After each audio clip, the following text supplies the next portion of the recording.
রোজকার মতন পুজো দেওয়া হয়ে গেছে আমার। সকালবেলা উঠে কাজ বাজ সেরে একটু দেরি হয়ে গেল, ল্যাদ খাচ্ছিলাম। তো ওয়েলকাম ব্যাক টু আছে নিউ ব্লগ।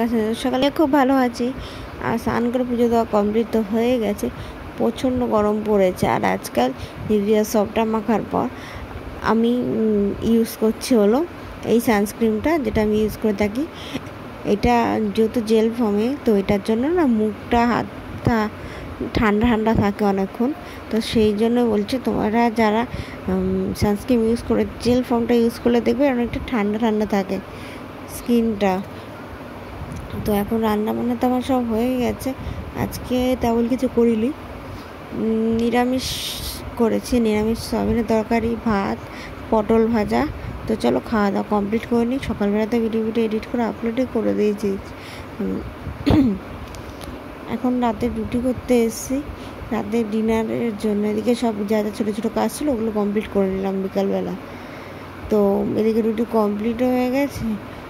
এখন সব চাটু বাটু নামিয়ে গ্যাসটা, আটা ধুলো ধুলো আটা হয়ে গেছে, সেসব পরিষ্কার করে নেবো। আর ধীরে ধীরে আলু ভাজা করেছি লঙ্কা দিয়ে, অসম্ভব ভালো লাগে। পেঁয়াজের মিষ্টি মিষ্টি লাগে, আর পেঁয়াজের ঝাল ঝাল লাগে। আর এই যে সাথে সাথে জলটা দিয়ে দেওয়ার একটাই কারণ, ভিজিয়ে রাখলে গরম অবস্থায় তো নরম হয়ে যায়, না হলে অনেকক্ষণ পর দিলে উঠিয়ে পরিষ্কার করতে না সময় লাগে।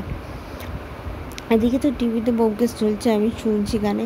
তারপর ওদিকে আরবিসি আর সিএসকের খেলা হচ্ছে। আমি তো সিএসকের ফ্যান একটাই কারণে, ধোনির জন্য। ধোনির খেলা আমার অসম্ভব ভালো লাগে। তো এদিকে আমার রুটিও হয়ে গেছে, তাদের ঢাকা দিই, নাহলে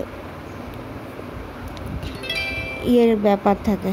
আর এদিকে এত গরম আজকে, যা ঠান্ডার লেগে নাক বন্ধ হয়ে যাচ্ছিলো আমার। কি কষ্ট করে দুপুরে ঘুমিয়েছি আমি জানি। তো চলো ভিডিওটা আমি এখানে শেষ করলাম, টাটা।